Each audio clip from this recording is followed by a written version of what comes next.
Obviously, disappointing loss Saturday. Thought our kids fought hard.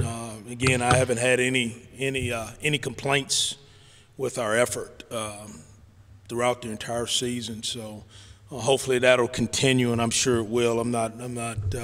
We've got too many good kids for it not to. So we're expecting, really good effort as we get to this part of the season. A couple things just injury-wise, and just so you guys are up to date on that. Dean Taylor's still out with a neck strain. Probably don't know when we'll get Dean back or if we'll get Dean back the rest of the year. Jaquel Pierce, hopefully we can get Jaquel back. I would say he's questionable with an ankle strain or sprain. And A.J. Krozik is out with a concussion, still in concussion protocol. K-Dot, Jamari Charade, I can't say that name, but I just call him K-Dot. He's questionable for the week. He's been back at practice the last couple of days, so we have the opportunity to see if he can help us here last couple of weeks. He's been a guy we've kind of missed in our offense a little bit. And then Pierce Withers had surgery 2 weeks ago. 2 weeks ago tomorrow on a pectoral tear, so obviously he's out for the year. Couple other things, just two guys that we've dismissed from our team. Keyshawn Kelly, safety from Corsicana, university and team rules violations, multiple. And T.J. Bedford from Covington, Louisiana, team and university conduct rules, multiple, okay? So that's a little bit of the roster and where we are. Winning's hard, man. Winning is really hard. I was in a meeting last week with a couple of our administrators, and it's been, I think I've been around one team. I've been a part of one team since 1997 in college football that hadn't won, and that's been difficult for me as a coach to be around that, and this has been the most difficult. I was part of the turnaround at North Carolina. I came in year 2 at North Carolina. The year I came in at North Carolina, they were 3-9. The year before, took over the coordinator's job, and the next year we went 8-5.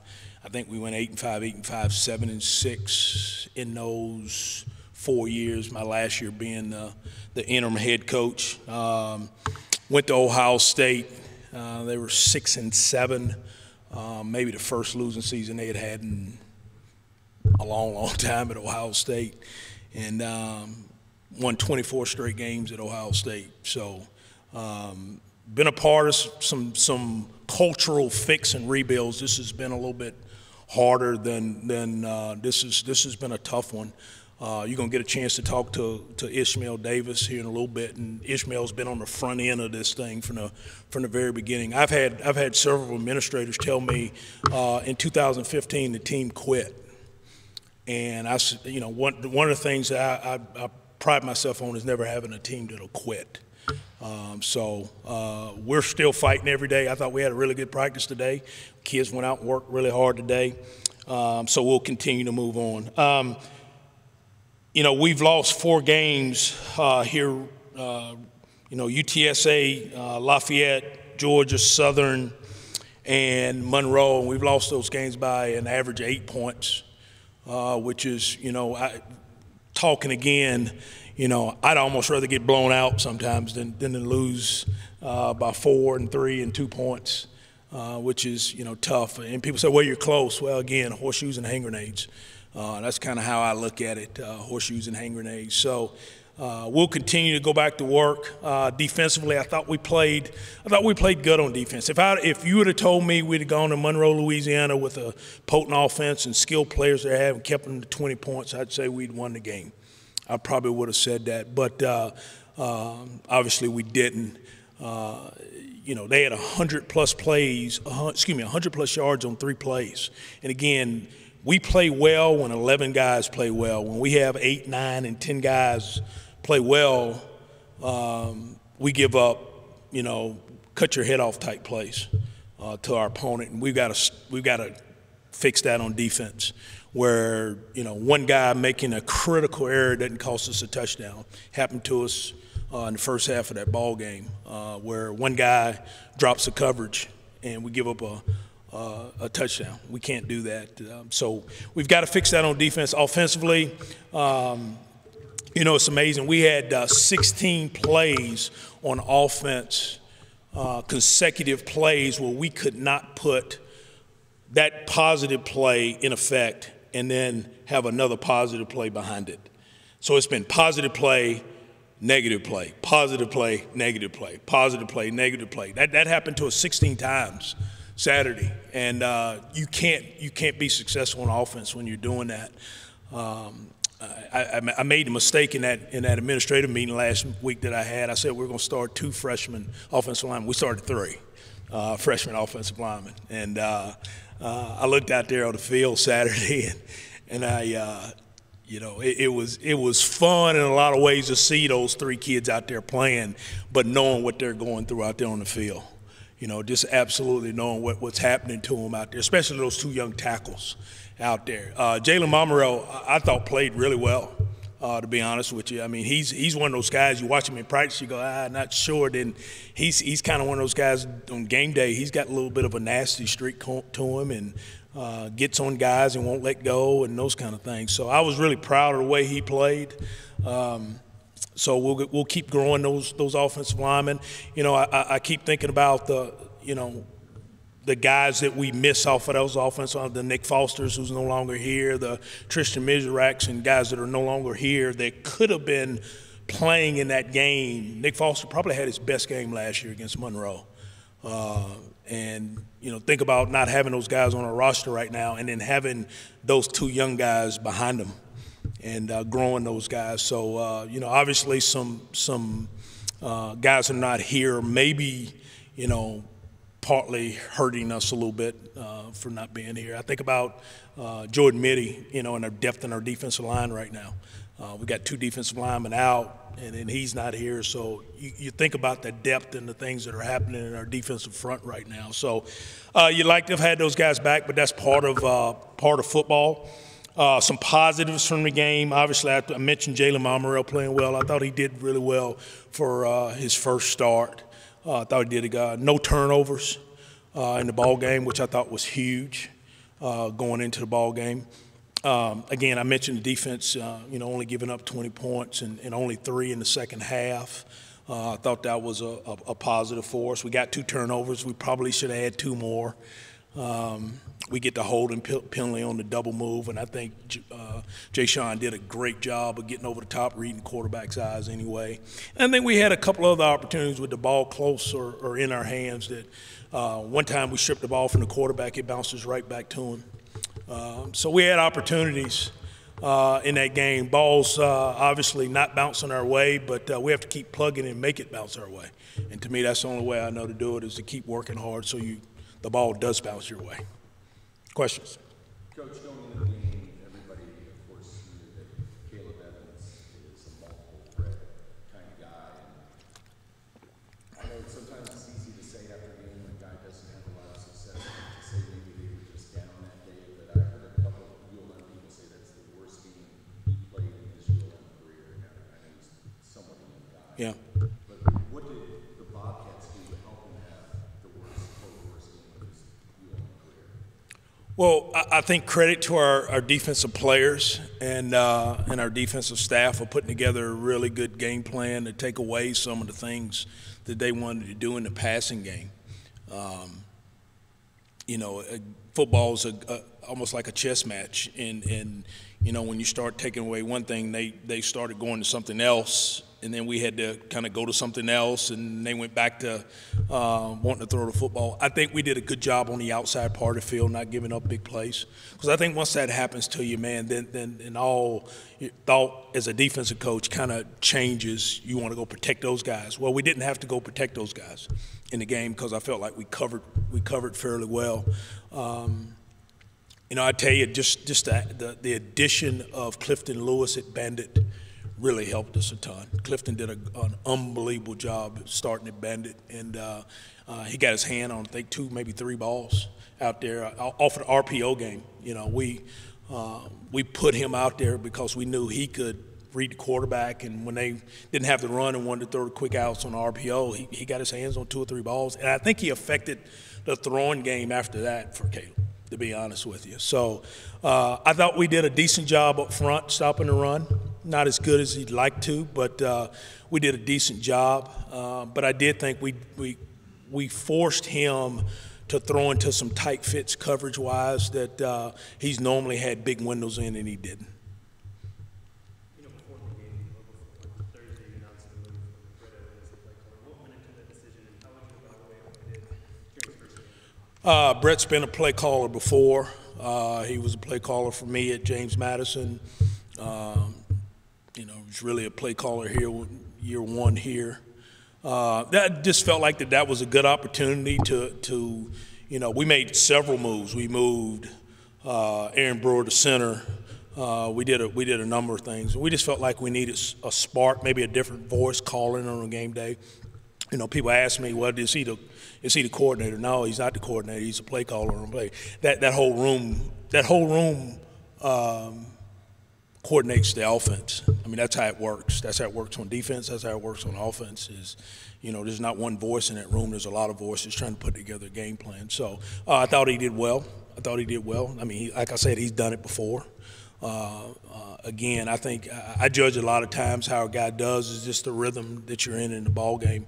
You know, but you know, we went into the ball game trying to run the football more.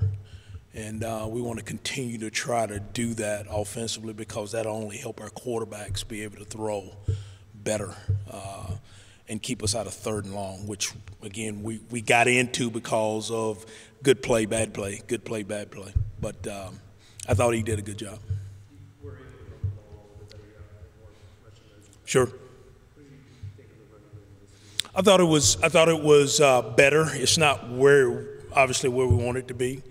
You know, I thought Aaron Brewer played well at center, but not to his standards.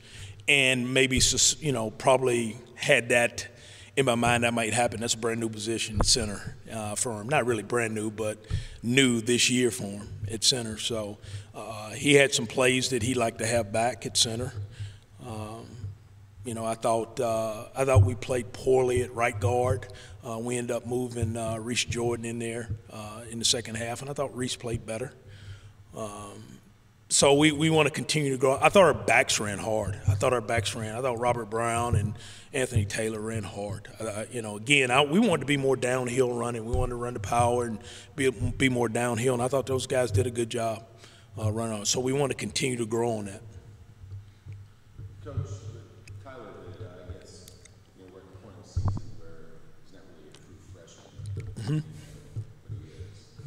Just talk about his toughness. I saw a few plays where you see he has that innate ability to stand in the pocket, face of pressure, and then also in the run game. I mean, he's willing to hold that ball to set up a pitch that maybe some guys would bail on. Yeah. Well, that's one of the things in recruiting you saw from him. You saw a tough kid that, you know, maybe doesn't have all the athleticism as some of the other guys that are out there. Maybe that's why he fell to us. I don't know. But you like the intangible stuff that he has, the toughness and, you know, those type things. So, you know, he'll continue to get better. The thing you like about him is he's one of those football junkies. You know, he likes being around this office. He likes being in Coach Elliott's office and watching tape and learning about game plans on, you know, why do you slide. You know, he slid the protection wrong Saturday one time on one of his sacks. It was on him. He slid the protection wrong. He immediately comes to the sideline, and I screwed that up, man. I should have slid it 61. I mean, it's just one of those guys. You know, you get a lot of guys, they come to the sideline, they can't tell you what just happened to them. They can't tell you nothing. What just happened to you? They start stuttering. He comes over there and tells you exactly what happened to him. And that's what you like about him, is that he's such a football guy that he can come over and tell you, you know, and he's a tough guy and he's a team guy. And we saw him watching the video Saturday morning. Yeah. That's just him. About those young offensive linemen, those 3 freshmen that you started, did you see from them where you to be able to put them out there? Well, a lot of it's cause of necessity. but they all three are very talented kids in that recruiting class of last year. They all showed up here on June the 4th, and now they're playing major college football, 70 snaps a game. They probably didn't think that was going to happen to them. They're all talented. They're all athletic. You know, I think Kyler Cooks is probably the most athletic of all our linemen in that class, and maybe on our team besides Aaron Brewer. This young and inexperienced, and he's going to get his face mask dented in until, you know, he grows up, and that's just part of being an offensive lineman. Same thing for Morgan. Those guys are going to take their lumps until they get the experience of playing. Same thing with Jalen. Those guys are going to, you know, they've got to play. You know, people say, how do you get experience? Well, you got to put them in a game. You got to put those guys in the game. You hope you don't have to, but you got to put them in the game. And we did the same thing with Aaron Brewer as a true freshman. And Aaron Brewer's now started, you know, I don't know how many games in his career. He's probably one of the best linemen in our league. So we're going to do the same thing with those guys. Put them in the game. Let them grow. Let them learn. Let them, you know, get battlefield promotions. Coach, New Mexico State, no Rose, no Rogers, no Scott, no Harrington. But your thoughts on Doug Marcus? Yeah, I think Doug's done a good job, really good job with that team. I know early in the year the struggles and trying to put it all together, losing all those guys off of that team, of coming off a bowl victory over Utah State last year. That was a really explosive team. You see the capabilities in this offense still. The ability to do some things, run the football, to be able to throw the football down the field. You know, this is a 5-out Texas Tech, empty, you know, they're going to run it occasionally just to keep you honest. But when they run it with a purpose. They you know, a lot of wide zone stuff to get you running, cut the ball back. They did that to us last year several times. The thing that struck me more than anything else, going back and looking at tape, and then this morning about 5 o'clock, me watching our game from last year. We had 3 opportunities last year to intercept the ball and didn't. One of them we would have taken back for a touchdown. Would have changed the whole maybe complexion of the game. We had 3 balls hit us in the hands last year. When you play a team like this, you can't lose those opportunities, and we did last year. So the challenge this year for us is to tackle well in space, stop the run, and make the plays on the ball that when you have those opportunities. We have to do that. But, you know, this team's, you know, they've plugged, you know, put some guys in places of roles in those guys and really doing kind of the same thing.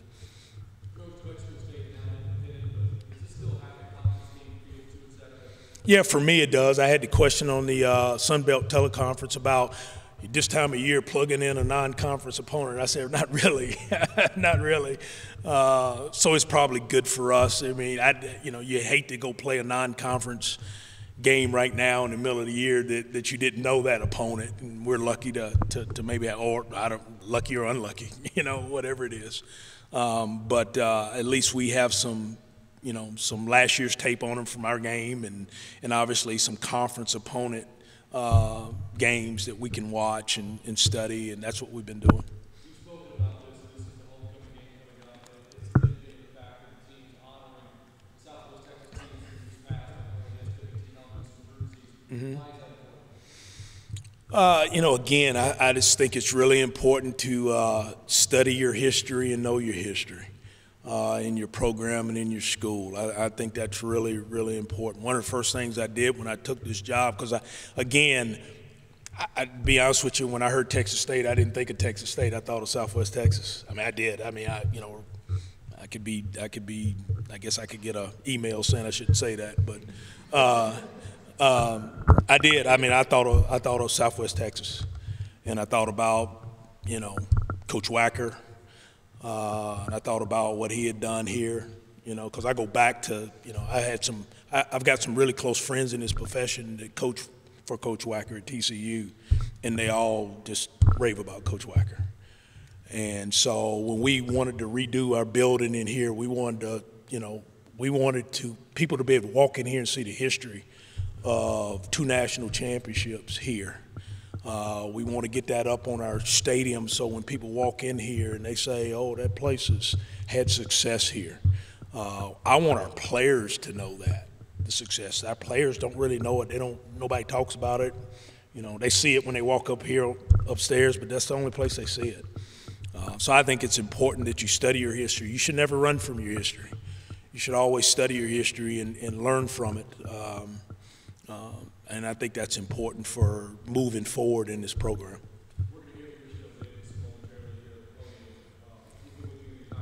Mm-hmm.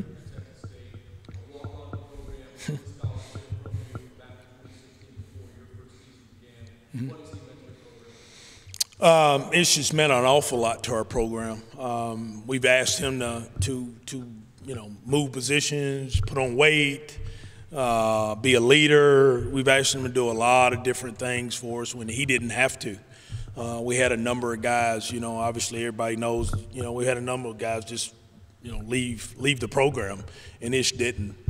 He hung around here, and we missed Ish when Ish got hurt last year at the UTSA game. Maybe it was as big an injury to our team as any last year.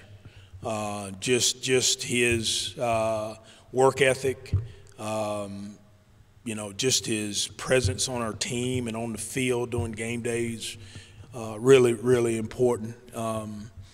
He's one of our leaders, and we're excited we got him back. I thought he played his best game Saturday. It looked like the Ishmael Davis that we know can be, and it was at times last year. I think Saturday was maybe the first time we saw that, and hopefully that'll improve and get better as the year goes on. Coach, you were asked about the throwback uniform part of it, but it is homecoming. Weekend, a lot of folks who live out of the area, this is the game they come to. Mm-hmm. So if you would just expand upon the fact there will be some people in the stands who maybe this is the one time Yeah. the Bobcats in person, and we all know many of us who played, we all remember the homecoming. Sure. Big league, right? Sure. So, if you would, Yeah, I think it's important that homecoming is a big part of college tradition and college athletics and football, and it's called homecoming for a reason. This is where you made your home for 4 or 5 years, 6 years, some people. This is this is where you've gone to school, maybe met your wife, maybe met some of your closest friends, and some of those things that you come back to. You want to share and be a part of, bring your families back and bring your kids back and be a part of something special Friday, Saturday, and Sunday. It ought to be, I think homecoming weekend. That's what it ought to be, homecoming weekend, where people come back and spend the time here. I've had the opportunity to go back to one homecoming at App State, and I had a blast. Got a chance to see a lot of old teammates and classmates, and I just think it's special. As a coach, you miss it. You miss being able to do that. So if I'm a fan, I wouldn't want to miss that. I'd be here, early, be loud, stay late.